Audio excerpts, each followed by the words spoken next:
Good evening, guys. Good afternoon for some of you. Thanks for being here, and thanks for this opportunity for presenting our little piece. Thanks for the warm welcome. So we are called Vasundharaa Geo Technologies. Vasundhara typically means the earth, and we've named it because we are looking at the earth in many different ways with many different perspectives. We started this company back in 2017 with the major focus of providing analytics to farmers and the last user, the grassroots level user, if you want to say. So I'm not really trained in geospatial analytics. I am professionally trained in avionics and satellite data applications, which actually drove me towards creating something that would actually make satellites useful for people on the field. So in our 3 years journey, we've been making some great friends with our partners in Esri, with Op42, with Skywatch, with IWMI, with Ecopia Tech, and we are also quite well recognized by the government of India through the initiatives of Niti Aayog. Having said that, let's come to actually the topic what we are going to go over today. So we're going to be talking about two different use cases that we've implemented using a lot of satellite data. And the focus on these two projects really was because these two projects have an area of interest which are really remotely located. So when I talk about individually, I'll show you where the area of interest really lies and why satellite technology was critical for application in this area. Both the projects required a very high temporal resolution because timing was very critical, and one, of course, was a disaster management use case, and the other was a crop loss assessment use case. A very important and a very critical parameter for selection of these projects was also the turnaround time. In both the cases was very critical. Again, one being a disaster management thing, the turnaround difference in the turnaround time could mean difference between life and death, and hence brings me to the importance of automation and complex workflows handled in an automated way. We'll be going over these two projects. Another reason for that is also because both of these projects have had a very large socio-economic impact, and we've seen that happening in front of us. The analytics that have been run for these projects have not been very complicated in terms of the science, but it is the perspective of applying simple science for regular problems and looking at the large-scale impact that those can have. So moving to the flood monitoring of 2019, the first project that we're going to talk about today, the area of interest was the northeast of India. Right, so you see the entire horn of northeast sitting in one corner of Indian subcontinent, and then in the zoomed in version, you can also see another vector inside the entire northeast, which is the district of Barpeta, which we were interested in and which was the primary area of interest for us because we had one of our field operators in Heart Foundation working on field for providing relief. Just to give you a perspective of how bad floods are in the northeast region, as we speak right now, even today, just like last year, the northeast is flooded. The state of Assam is heavily hit by floods, and this year, I think it's worse than the last year, where more than 3.3 million people have been displaced already. The pouring continues, and we also have a large biodiversity loss happening in that area. And of course, we have our good friend COVID here to stay, which is making the things worse. The process for this project was really simple. Field reports were coming in about the floodings. Climate models were also suggesting flood events happening in the area. We used satellite imageries, very simply Sentinel-1 data for validating the flooding that was happening. Sentinel-1 is one of the best operationally available data set because it's first off, it's open source and the temporal resolution is quite good. Now, impact assessment had to be done, as I said, with a very short turnaround time, and it required automation at our end for delineating the floods and also creating impact assessment maps. All the impact assessment insights that were created were distributed to field teams, which are actually using mobile applications on field to actually recognize which of the roads were not operational, where there was any available open area to set up relief camps and other field activities. So how did this impact? We were able to, last year, we were able to scan more than 43,000 or close to, so this is approximately 43,766 square kilometers in under 56 minutes. So every time there was a new data and that was coming in, we were scanning that and we were creating delineation maps. Secondary data was used with it. There's a lot of open source data available out there, so you can use the OSM data, you can use other. So because we were working with a stakeholder, we used the official road network data, we used the hospital data, we used schools and open areas. So open areas again were very visible using Sentinel-2 and other optical data sets. We created those maps. We were able to draw up a rapid impact assessment. So we also looked at some historical optical data and high resolution optical data to actually see which of the submerged areas had what classification. So the land use classification of the submerged areas was also very critical. Having done all of this, having done the analysis, having done the initial analysis under 56 minutes, and then the following analysis in another couple of hours, our partners at Heart Foundation, who are actually responding to the flood in providing relief, they had good amount of data even before they could go in for a relief operation. And they had the first set of data with them, first set of insights with them within the first 37 hours of the first field reports. So think about it. If you have good amount of understanding of what men and material are going to be deployed and how you're going to be deploying it and where you should be deploying your resources quite effectively, that is going to make a lot of difference in terms of who is going to be saved and what are going to be your priorities. I'll show you how it looked. Of course, you're all geo geeks out here, so you all know how Sentinel-1 data looks pre and post the event. So image 1 shows a pre-event SAR data. Image 2 shows a post-event. You club that together, you have a change detection running, and you get image number 3. And just for reference sake, just for showcasing it over here, because I'm not allowed to show the actual data set, we have something that is running in GEE in image number 4. So the vectors that were generated get distributed through generally our partners in Esri. We create dashboards with them and we deploy it for field deployment. If that is not possible, if at all the end customer, or in this case, Heart Foundation, was not able to do that, we also had deployed open source dashboards, open source web applications, or even mobile-based applications. We did the similar analysis. We did similar initiatives through our CSR funds in 2020, where we observed 2 cyclones with IWMI, the Amphan cyclone in the east, and we also observed the Nisarga cyclone on the west coast of India. And we did a lot of analytics for delineation and also about where do we want to deploy relief camps, taking into consideration all the social distancing norms and all the other factors that have just come in. So what I'm really trying to bring out to you guys is short analysis windows are very important in disaster situation, and automation plays a very important role for making sure that the analysis window stays small and is still effective. With a confidence amount of 85 to 90% of your analytics within the short amount of time makes the insights really useful. You can't really have 100% accurate data, but reaching to the ground teams or reaching to the stakeholders after a very long time, it's really of no use.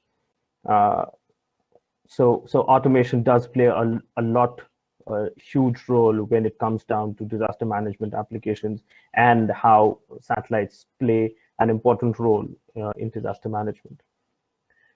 Moving to the actual impact that was seen, I've been talking about this. The field operators had good data when they went in with their men and material, even before they actually went in.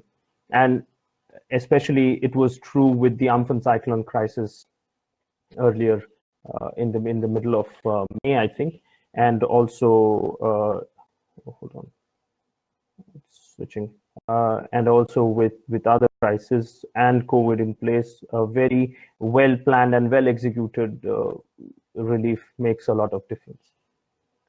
Moving on to one of our other applications, as I mentioned earlier, crop rate monitoring using satellite images.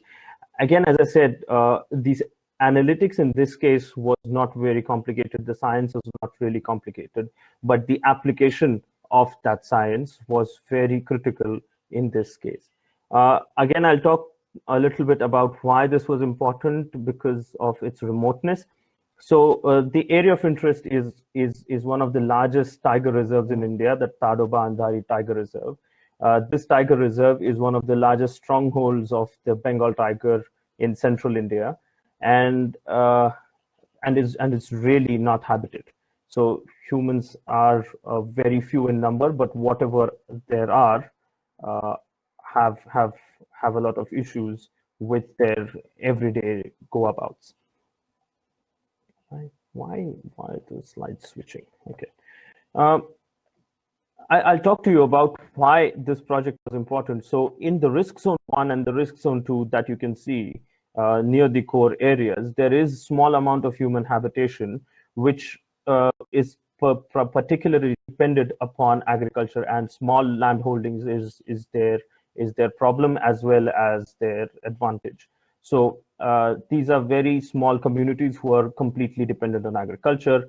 The life cycle here is because it's so close to a tiger reserve, so close to a dense forest, the herbivores in the core area tend to attack the crops when they're ready for harvest, right? So once the animals move out from the core areas to attack the crops, naturally what also happens is higher up the food chain, the tiger also starts moving into the risk zone areas and starts interacting and having confrontations with humans. So you have more incidences of human-animal conflicts, and it's not just with the tiger; it's also with the herbivores in the area.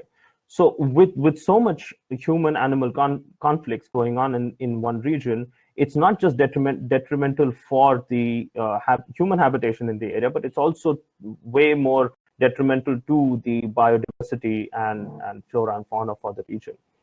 To solve this, for the last 6 years, before we got into the picture, for the last 6 years, there was a project called a support cum reward system for farmer wildlife coexistence. Now, coexistence was the key factor of this project. The project was run by Dr. Milind Watwe of ICER. And it was more towards the behavioral economics and studying the behavior patterns of both the humans as well as the animals. Vasundharaa pitched in as one of the consultants, the geospatial consultants for the project. Process was again quite similar to how it happened with floods. Field reports were reported in of raidings of animals attacking the farms. There were small teams deployed who were tracking all the movements. Verification was done by these field teams. They went to the fields and validated the attacks. The same validation was now done with satellites. The key factor here, though, was we never knew when a certain farm would get attacked. So we always had to be ready, and the observation window had always to be kept open. Now, for all the geo geeks around here and all the geo professionals around here, you must be aware, like if I have a satellite tasked for a certain use case, I cannot have it tasked over multiple days at a time.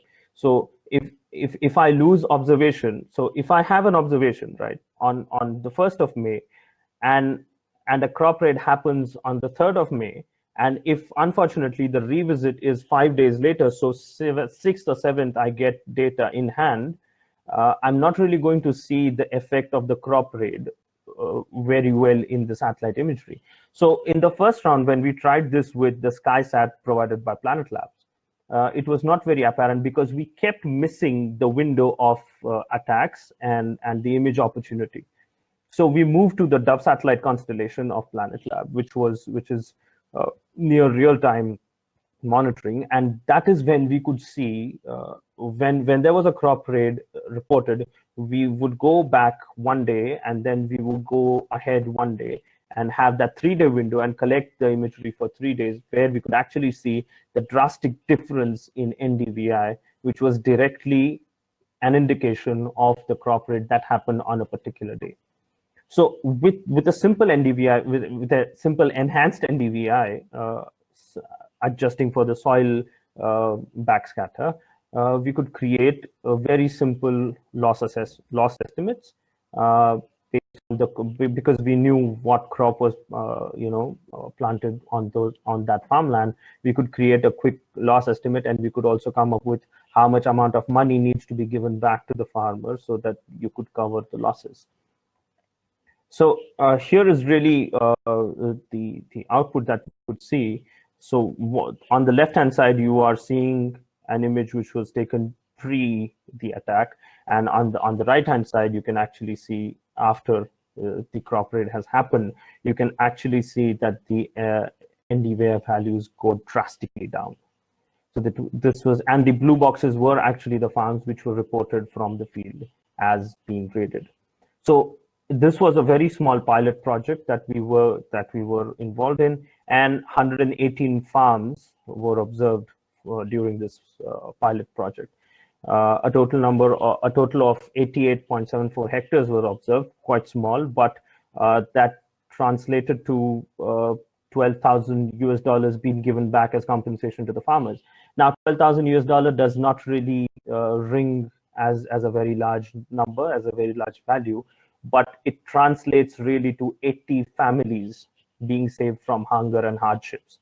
So in a way, just a pilot project was able to give back to 80 families who were otherwise going to go into a long period of hardships. And this was only possible because satellites were involved and automation was involved to give out quick audits, to give out quick understanding and not wasting a lot of time in conventional methods of auditing. So why and how are we working with the Op42 platform?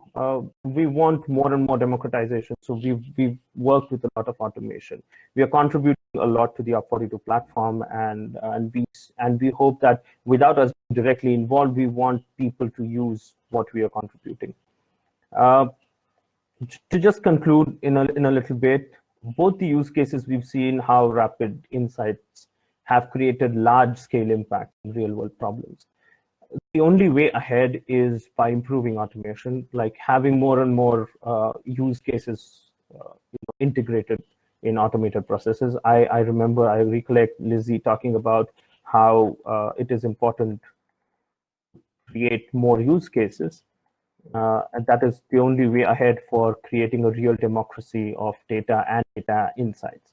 Automation and remote observation is really very relevant at this time, looking at the COVID situation and looking at how every one of us is locked where we are. And it is even more difficult to go to the field, and it is even more difficult to be out there and provide support to everybody. For us, the next steps really are we have achieved automation in most of the things that we are doing. We are using a lot of neural networks. We are using ResNets. We are using many other methods of computer vision. From there, next we move on to fusion of multiple data sets. We move on to including many data sources in the same workflow, in the same block, if you want. Right. We want to create more complicated workflows. We want to create more end-to-end processes where we want to make a situation where the end user is not really worried about the science and the integration and the compatibility of data and algorithms. That is all left to us. We want to handle all of that, and we want the end user to really focus on the analysis that they want to take forward from there. So urban sector, agriculture, environment, disaster management are some of the things that we have diversified uh, in late 2017, and I'm very lucky to have a great team working with us. With that, I'd leave this to at that point, and we'd really urge people listening to this. We would urge people to talk to us, to get in touch with us with their data problems, and also reach out to us if they want us to solve anything specific. So I think with that, I'll leave it to that. Alex and Muthu, I think I should be open for questions.